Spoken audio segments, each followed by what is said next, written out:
আসসালামু আলাইকুম। প্রিয় দর্শক, অন্য মঞ্চে আপনাদের সকলকে আমন্ত্রণ জানাচ্ছি। বাংলাদেশে এই মুহূর্তে হাম মহামারী আকার ধারণ করেছে। সরকারি হিসেবে আমরা দেখতে পাচ্ছি আক্রান্তের সংখ্যা প্রায় 60,000।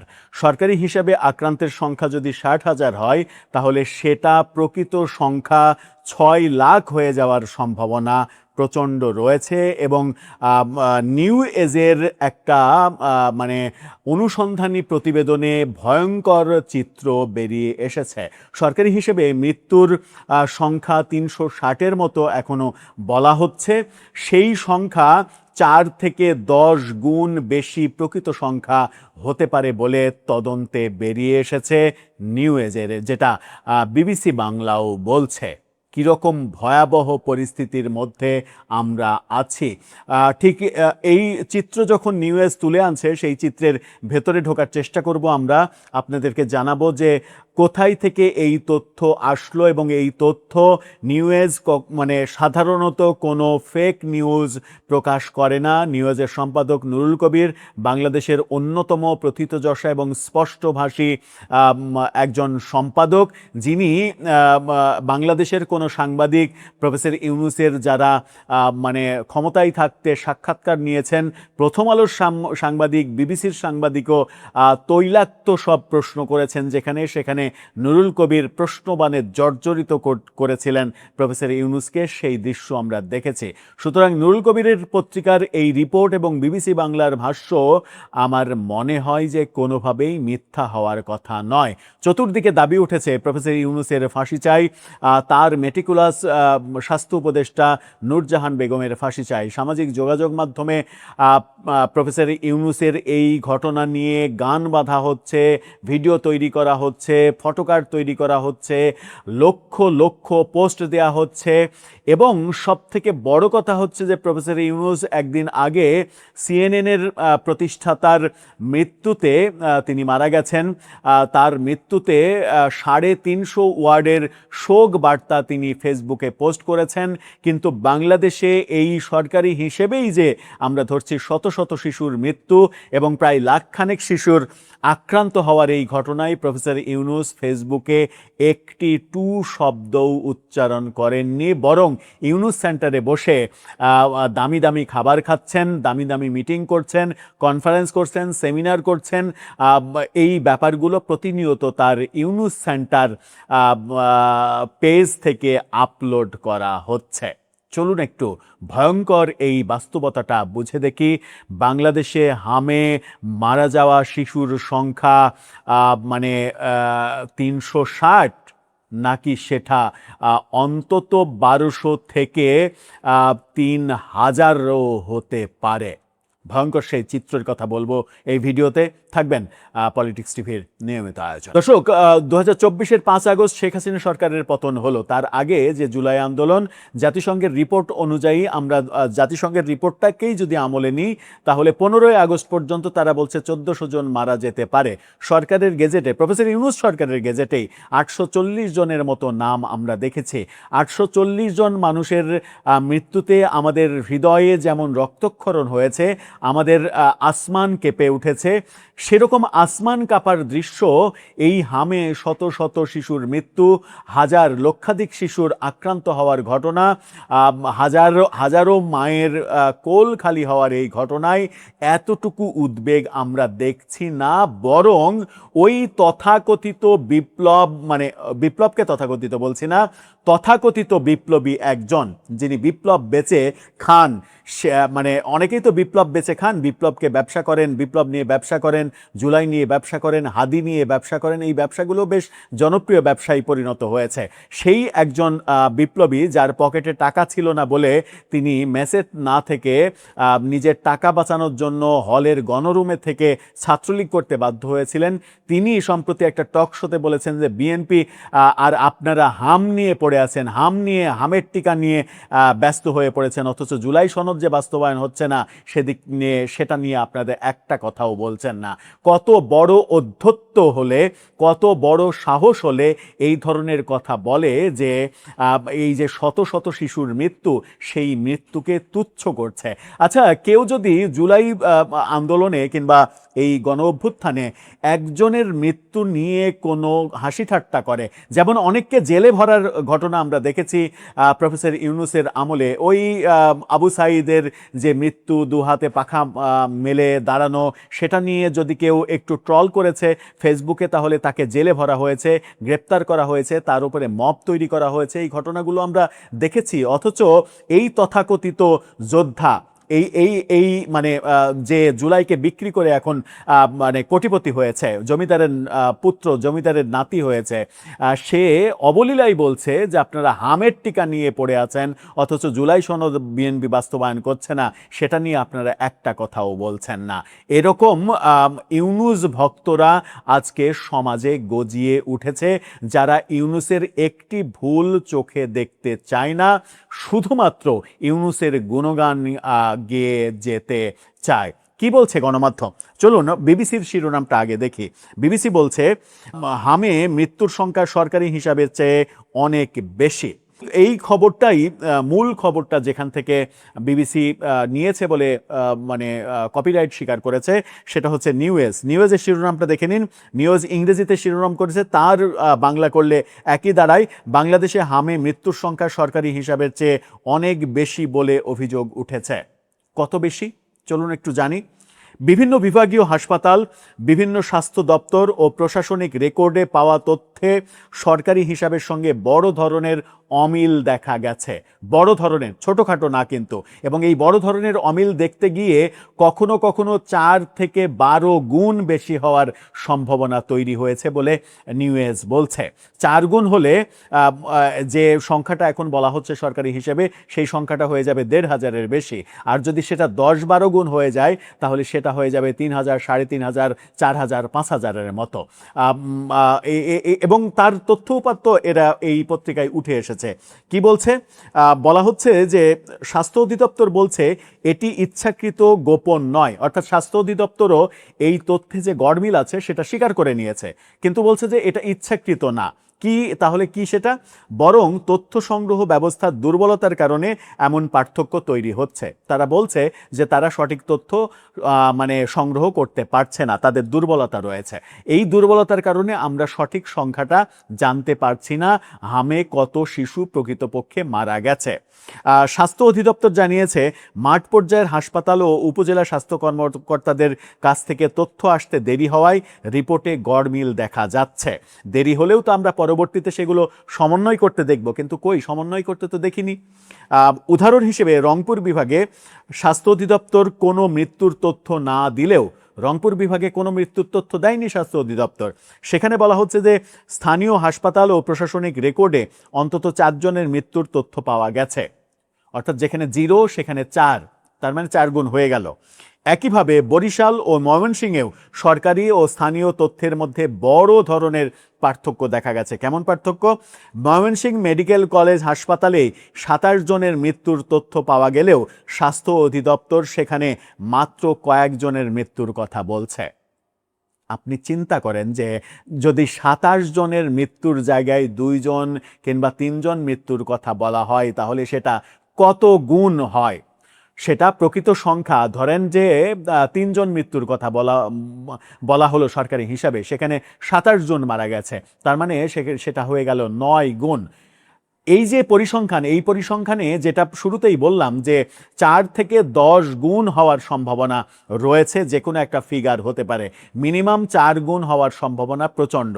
আর 4 গুণও যদি হয়, তবুও জুলাই বিপ্লবে যত মানুষ মারা গেছে তার চাইতে বেশি এই হামের মহামারীতে মারা গেছে, যে মৃত্যুর দায় অবশ্যই প্রফেসর ইউনূসকে নিতে হবে। স্বাস্থ্য অধিদপ্তরের সর্বশেষ হিসাবে দেশে এখন পর্যন্ত হাম বা জাতীয় উপসর্গে গতকালকে পর্যন্ত 352 জনের মৃত্যু এবং 54,635 জন আক্রান্ত হয়েছে। আপনি চিন্তা করেন যে স্বাস্থ্য অধিদপ্তর যেখানে তথ্য সংগ্রহ করতে পারছে না, এই না পারার মধ্য দিয়ে তারা বলছে প্রায় 55,000 আক্রান্ত হয়েছে। এটাকে যদি আপনি 10 গুণ করেন তাহলে সেটা 5.5 লাখ হয়। মৃত্যু 350 জন, এটাকে যদি মানে 4 গুণও করেন তাহলে কত হয়? 4 গুণও যদি করেন তাহলে তো 1400 হয়। জাতিসংঘ জুলাই আন্দোলনের মানে 15ই আগস্ট পর্যন্ত, 5 আগস্ট সরকার পতনের পরে 15 আগস্ট পর্যন্ত 1400 জনের মৃত্যুর কথা, সম্ভাব্যতার কথা বলেছিল। আমরা গেজেট দেখেছি 840 জন। যদি জুলাই আন্দোলনের মৃত্যু আমাদেরকে কাঁদাতে পারে, আমাদের হৃদয়ে রক্তক্ষরণ তৈরি করতে পারে, তাহলে এই হাম মহামারীতে এই সকল শিশু যারা আগামীর বাংলাদেশ গড়বে, যারা আগামীর বাংলাদেশের কাণ্ডারি হবে, তাদের এই মৃত্যু এবং যে সকল ভিডিও এবং ছবি সামাজিক যোগাযোগ মাধ্যমে আসছে, যেগুলো গণমাধ্যমে প্রচার করাই হচ্ছে না, যে কোনো কারণেই প্রচার করা হচ্ছে না, সেই সকল হৃদয় বিদারক ভিডিও এবং ছবি দেখলে যে কোনো মানুষের সেন্সলেস হয়ে যাওয়ার কথা, এমন অবস্থা হয়েছে। অথচ প্রফেসর ইউনূস সিএনএনের সাংবাদিক মারা গেলে তার হৃদয় মানে মানে মানে কি বলবো, যে কান্নাকাটি করে অস্থির হয়ে পড়ে। মানে সেই অস্থিরতা তিনি প্রকাশ করেন 350 ওয়ার্ডে ফেসবুকে। অথচ এই হামে শত শত হাজার হাজার শিশুর মৃত্যু, লক্ষ লক্ষ শিশুর আক্রান্ত হওয়ার এই মহামারীর ছোবলের মধ্যে যখন দেশ, এবং এই ছোবলের মধ্যে দেশকে যখন তিনি নিয়ে গেছেন, তখন তিনি ফেসবুকে একটা শব্দও করছেন না। তার চাটুকার, তার পান্ডারা বিভিন্ন টক শোতে বলছেন যে এই হামের টিকা গত 10 বছর এক পান্ডা, মানে তার উপদেষ্টা পরিষদেই ছিলেন, তার এক পান্ডা টক শোতে বলছেন যে এটা গত 10 বছর ধরেই হামের টিকা পর্যায়ক্রমে কমানো শুরু হয়েছিল, কমতে কমতে অন্তর্বর্তী সরকারের আমলে আরও বেশি কমে যায়। এই আরও বেশি কমে যাওয়ার ফলে হাম এখন মহামারী আকার ধারণ করেছে। মানে কত বড় উজবুক, কত বড় পান্ডা, কত বড় চাটুকার হলে এই ধরনের কথা বলতে পারে। একটা বারের জন্য এরা হাম নিয়ে একটা কথা বলছে না, বরং প্রফেসর ইউনূসকে কিভাবে সেভ করা যায় সেই চিন্তা করছে। আপনি সেভ করেন, কিন্তু এটা নিন্দা জানিয়ে করেন, এটার প্রকৃত তথ্য অনুসন্ধান করার কথা বলে দাবি জানিয়ে করেন। যদি 10 বছর না 15 বছর 20 বছর ধরে যদি কোনো ধরনের অবহেলা থেকে থাকে, তার তদন্ত করেন, এর পেছনে যারা দায়ী তাদের শাস্তি দেন। এর পেছনে যদি শেখ হাসিনার সরকারের দায় থাকে, তাহলে শেখ হাসিনা সহ শেখ হাসিনা সরকারের স্বাস্থ্যমন্ত্রী, স্বাস্থ্য অধিদপ্তরের ডিজি, স্বাস্থ্য সচিব সবাইকে শুলে চড়ান, কেউ তো নিষেধ করেনি। কিন্তু প্রকৃত সত্যটা জানতে দেন, এবং প্রকৃত সত্যটা কিন্তু আমরা জানি আন্তর্জাতিক বিভিন্ন সংস্থার মাধ্যমে এবং WHOর মাধ্যমে, ইউনিসেফের মাধ্যমে আমরা জানি যে শেখ হাসিনার বহু ব্যর্থতা, বহু অপরাধ, বহু মানে স্বজনপ্রীতি, বহু দুর্নীতি থাকলেও এই শিশুদের টিকার ক্ষেত্রে পৃথিবীতে অনন্য নজির স্থাপন করেছিল তার শাসনামলে বাংলাদেশ, এবং তার স্বীকৃতি বিশ্বের বিভিন্ন সংস্থা থেকে আমরা পেতে দেখেছি। এখন পান্ডারা প্রফেসর ইউনূসের যে দোষ, অপরাধ, সেই অপরাধকে হালকা করার জন্য বলতেই পারে যে 10 বছর ধরে এটা হয়েছে। ওয়েল অ্যান্ড গুড, সেটা তদন্ত করেন, তদন্ত করে বের করেন, বের করে দোষীদের শাস্তি দেন। যদি সেখানে মানে অন্য কারো দোষ থাকে তাদেরকেও শাস্তি দেন, কিন্তু শাস্তির বাইরে যেন প্রফেসর ইউনূসের কর্মকাণ্ড হাম নিয়ে, হামের টিকা নিয়ে শাস্তির বাইরে যেন না থাকে। আমি যদি মানে এই ব্যাপারে বলতে যাই যে আমি যদি কেউ যদি জুলাই যোদ্ধাদের নিয়ে ট্রল করে, মানে আবু সাইদকে নিয়ে ট্রল করে, মুগ্ধকে নিয়ে ট্রল করে, সেগুলো কোনোভাবেই গ্রহণযোগ্য নয়। কিন্তু এই ট্রল করা কিংবা সমালোচনা করার জন্য প্রফেসর ইউনূসের আমলে গ্রেপ্তার হওয়ার ঘটনা দেখেছি, তাদেরকে জেলে রাখা হয়েছে। অথচ তার পান্ডারা আজকে হাম নিয়ে যে ট্রল করছে, তার জন্য গ্রেপ্তারের ঘটনা কেন দেখাচ্ছে না বর্তমান সরকার? কেন দেখাচ্ছে না, কেন? সেটার উত্তরটা খুব দরকার। জুলাই আন্দোলনে একটা স্বস্তির কথা বলেছেন আমাদের স্বরাষ্ট্রমন্ত্রী, এবং স্বরাষ্ট্রমন্ত্রীর মুখে এই কথাটা শোনার পরে আমরা এক ধরনের স্বস্তি অনুভব করতেই পারি। আমরা মানে দেশের সব জনগণ, কারণ দেশের মানুষ তো আসলে শান্তিতে থাকতে চাই, নির্ভয়ে বসবাস করতে চাই, মানুষ তার মৌলিক অধিকার যেন অন্তত পায়। সরকার কাউকে খেতে দেবে না, কিন্তু সরকার নির্বিঘ্নে বেঁচে থাকার যে অধিকার, সেই অধিকারটা নিশ্চিত করবে, সেটাই সরকারের কর্তব্য, এবং স্বরাষ্ট্রমন্ত্রীর আরও বেশি কর্তব্য। স্বরাষ্ট্রমন্ত্রী বলেছেন যে মানে বিনা অপরাধে কাউকে কোনো ধরনের হয়রানি করা যাবে না। পুলিশকে তিনি এই কথা বলেছেন। খুবই চমৎকার কথা, কিন্তু কথাটা চমৎকার, কর্মটা কতটা চমৎকার হবে, হচ্ছে হয়েছে সেগুলো আমরা একটু বিচার করব স্বরাষ্ট্রমন্ত্রীর এই বক্তব্য পর্যালোচনা করে। থাকবেন পলিটিক্স টিভির দর্শক। বলছিলাম স্বরাষ্ট্রমন্ত্রীর বক্তব্যের কথা, খুবই দারুণ কথা, এবং এই কথাটা যদি পুলিশ অক্ষরে অক্ষরে পালন করে তাহলে বাংলাদেশটা পরিবর্তন হতে খুব বেশি সময় লাগবে না। আইনই বলছে যে আইনের ফাঁকফোকর গলিয়ে বহু অপরাধী বেরিয়ে যাক, সেটাতে কোনো সমস্যা নেই, কিন্তু বিনা অপরাধে একজনও যেন শাস্তি না পায়। আইনের মূল থিমটা, মূল শেকড়টা এটার উপরে ভিত্তি করেই আসলে আইন, আদালত এটা পরিচালিত হয়। কিন্তু বাংলাদেশে ঠিক তার উল্টা হয়। যে কাউকে ইচ্ছা করলে গ্রেপ্তার করা যায়, যে কাউকে ইচ্ছা করলে কারাগারে ঢোকানো যায়, যে কারো বিরুদ্ধে যা ইচ্ছা তাই অভিযোগ দিয়ে মামলা করা যায়, এবং মামলাবাজির ব্যবসা করা যায়। একটা মেটিকুলাস দেশ, এবং এই দেশটাকে মানে এই ধরনের মানে অপকর্ম করে ব্যবসা করার একটা উপযোগী গ্রাউন্ড কিংবা উপযোগী আবাসভূমি তৈরি করে গেছেন মেটিকুলাস শাসক প্রফেসর ইউনূস। প্রফেসর ইউনূস যে অনাচার বাংলাদেশে প্রতিষ্ঠিত করেছেন, বিশেষ করে সাধু সাধু কথা বলে, সংস্কারের কথা বলে বলে মুখে ফেনা তুলে বাংলাদেশের আইন, আদালত, পুলিশ এগুলোকে একেবারে ধ্বংস করে গেছেন। যাকে ইচ্ছা তাকে পুলিশ গ্রেপ্তার করেছে, আদালতের জামিন দেওয়ার অধিকার কেড়ে নেওয়া হয়েছে, হাজার হাজার মানুষকে বিনা অপরাধে কারাগারে পচিয়ে মারা হয়েছে, এবং কারাগারে মৃত্যুর ঘটনা 100-র বেশি হয়েছে তার আমলে, যেগুলোর কোনো ধরনের কোনো বিহিত হয়নি। এমনকি সাবেক একজন মন্ত্রী, তাকে হাসপাতালে তার মৃতদেহতে পর্যন্ত হাতকড়া পরানো আছে এরকম ছবি যখন ভাইরাল হয়েছিল, তখন মানবাধিকার নিয়ে প্রশ্ন উঠেছিল। সেই চিত্র নিশ্চয়ই আপনারা মানে ভুলে যাননি। সাবেক আওয়ামী লীগের মন্ত্রী, যিনি হবিগঞ্জের মন্ত্রী, যাকে হারিয়ে ওই আসনে স্বতন্ত্র এমপি হয়েছিলেন, যিনি জেলে রয়েছেন, সেই আইনজীবী যখন গ্রেপ্তার হয়েছিলেন, সেটা নিয়েও অনেক কথা হয়েছে যে বিনা অপরাধে কেন তাকে গ্রেপ্তার করা হলো। বলছিলাম ব্যারিস্টার সুমনের কথা। ব্যারিস্টার সুমনের কথা নিশ্চয়ই মানে আপনারা ভুলে যাননি। ব্যারিস্টার সুমন, যাকে হারিয়ে ইউসুফ হোসেন হুমায়ুন, যাকে হারিয়ে তিনি জিতেছিলেন, সেই সাবেক মন্ত্রীকে আমরা দেখেছি মৃত অবস্থাতে হাসপাতালের বেডে হাতকড়া পরিহিত ছবি, সেই ছবি ভাইরাল হয়েছিল। মানবাধিকার লঙ্ঘনের কত নিকৃষ্ট উদাহরণ তৈরি করা যায় সেটা প্রফেসর ইউনূস করেছিলেন। সেখান থেকে বেরিয়ে আসার চেষ্টা এই সরকার করছে, এর জন্য প্রথমে আমরা সাধুবাদ জানাতেই পারি। চলুন আগে স্বরাষ্ট্রমন্ত্রীর বক্তব্যটা শুনে নিই, তারপরে আমরা অপরাপর ব্যাপারগুলো, যে এটার সঙ্গে বাস্তবতা কতটা সামঞ্জস্যপূর্ণ, সেগুলো একটু বিবেচনা করে দেখব। কি বলছেন তিনি? শিরোনামটা বলা হচ্ছে যে নিরপরাধ কাউকে হয়রানি না করতে পুলিশের প্রতি স্বরাষ্ট্রমন্ত্রীর নির্দেশ। স্বরাষ্ট্রমন্ত্রী সালাউদ্দিন আহমেদ বলেছেন, প্রকৃত অপরাধীকে আইনের আওতায় নিয়ে আসতে হবে। কোনো নিরপরাধ মানুষ যেন হয়রানির শিকার না হয়, এ ব্যাপারে সবাইকে সচেতন থাকতে হবে, সতর্ক থাকতে হবে। স্বরাষ্ট্রমন্ত্রী পুলিশ সদস্যদের উদ্দেশ্যে বলেন, প্রত্যেক পুলিশ সদস্যকে পেশাদারিত্বের আদর্শে উজ্জীবিত হয়ে মানুষের কাছে সেবা ও আস্থার প্রতীক হয়ে উঠতে হবে। ভুক্তভোগীকে তার প্রাপ্য আইনি সেবা দিতে হবে। প্রকৃত অপরাধীকে আইনের আওতায় নিয়ে আসতে হবে। নিরপরাধ কাউকে হয়রানি করা যাবে না। আইজিপিও এখানে কথা বলেছেন। আমরা স্বরাষ্ট্রমন্ত্রীর কথাতেই থাকি। চমৎকার একটা কথা বলেছেন যে নিরাপরাধ কাউকে মানে হয়রানি করা যাবে না। কিন্তু আমরা প্রফেসর ইউনূসের আমলে দেখেছি, আমাদেরই আরেকটা ভিডিওতে আপনারা জেনেছেন যে গাজীপুরে পরকীয়ার জেরে একটা মৃত্যুর ঘটনা, যেটা শেখ হাসিনা পতনের আরও 2 মাস পরে ঘটেছিল।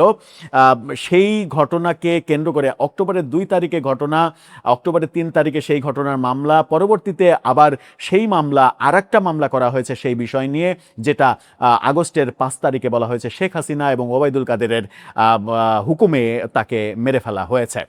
পিবিআইয়ের তদন্তে বেরিয়ে এসেছে সেই মিথ্যা ইতিহাস। পিবিআইয়ের তদন্তে এরকম শত শত মিথ্যা মামলার নজির আমরা দেখেছি। মানে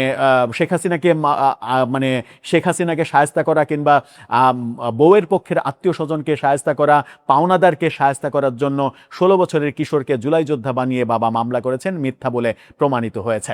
আমরা মানে এই তো 2-3 দিন আগেই দেখলাম যে চট্টগ্রামে আদালতে একজনের মিথ্যা জিডির কারণে একজনের 1 মাসের কারাদণ্ড হলো, 5,000 টাকা জরিমানা করা হলো। এটা যদি এই মিথ্যা মামলার ক্ষেত্রে হতো তাহলে একটা দারুণ উদাহরণ তৈরি হতো।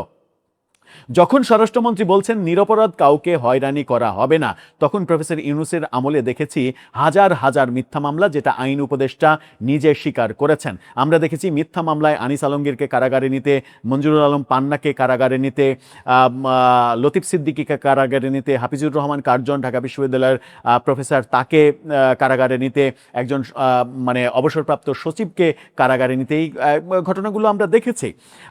আমরা প্রফেসর ইউনূসের আমলের কথা বাদ দিলাম, এই তো কদিন আগে 7ই মার্চের ভাষণ মাইকে বাজানোর অপরাধে, মাইকে তিনি বাজাননি, যে বাজাচ্ছিল তার উপরে মব হচ্ছিল, সেই মব ঠেকাতে এসে তাকে সমর্থন করার অপরাধে তার উপরে মব হলো এবং তার নামে মামলা করা হলো, ভুয়া মামলা, সন্ত্রাস বিরোধী মামলা।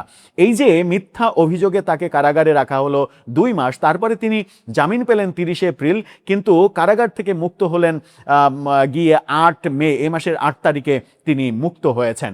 এই যে ঘটনাগুলো, এই ঘটনাগুলো থেকে সরকার যদি মানে জাতিকে মুক্তি দিতে পারে তাহলে একটা দারুণ ব্যাপার হবে। প্রফেসর ইউনূসের আমলে কিংবা তারও আমলে, তার আগেও শেখ হাসিনার আমলেও যে দৃষ্টান্তগুলো থেকে গেছে, সব থেকে ভয়াবহ দৃষ্টান্ত তো প্রফেসর ইউনূসের আমলে ঘটেছে। শেখ হাসিনার আমলেও এরকম হাজার হাজার ঘটনা ঘটেছে। সেখান থেকে এই সরকার যদি সত্যিই বেরিয়ে আসতে পারে, নিরপরাধ মানুষ যদি সত্যিই সমাজে নিশ্চিন্তে বসবাস করতে পারে, কারো মনে যেন আতঙ্ক তৈরি না হয় যে আমাকে মিথ্যা মামলায় ফাঁসিয়ে দেয়া যাবে সহজেই, এর জন্য স্বরাষ্ট্রমন্ত্রীকে প্রথমে যেটা করতে হবে, আইন মন্ত্রণালয়ের সঙ্গে নেগোসিয়েশন করে যেটা করতে হবে সেটা হচ্ছে যে মিথ্যা মামলা দায়ের করার জন্য এই মামলাবাজদের শাস্তি নিশ্চিত করতে হবে। যদি আপনি শাস্তি নিশ্চিত করেন তাহলে এই মিথ্যা অভিযোগ, মিথ্যা হয়রানি সে পুলিশ করুক, কোনো ব্যক্তি করুক, কোনো প্রতিষ্ঠান করুক, কেউই করার সাহস পাবে না। আমার মনে হচ্ছে স্বরাষ্ট্র মন্ত্রণালয়ের সঙ্গে আইন মন্ত্রণালয়ের এই নেগোসিয়েশনটা খুবই দরকার। 2 মন্ত্রণালয় মিলে একসাথে যদি কাজ করে, এক মন্ত্রণালয় আর এক মন্ত্রণালয়কে যদি সহযোগিতা করে, তাহলে স্বরাষ্ট্রমন্ত্রীর এই বাণীটা প্রতিষ্ঠিত করা সম্ভব হবে। নয়তো শুধুমাত্র সেটা কথার মধ্যেই সীমাবদ্ধ থাকবে, সেটা বাস্তবতায় রূপ নেবে না। আমরা প্রত্যাশা করব অন্তত স্বরাষ্ট্রমন্ত্রীর এই বক্তব্যটা বিএনপি সরকার তার এই 5 বছরের শাসনামলে প্রতিষ্ঠিত করে অনন্য একটা নজির স্থাপন করবে, যেটা বাংলাদেশের ইতিহাসে কখনো কোনো সরকার, এমনকি এর আগে বিএনপি যখন শাসন করেছে তখনও তারা করতে ব্যর্থ হয়েছিল। আপনার মন্তব্য জানিয়ে লিখতে পারেন আমাকে।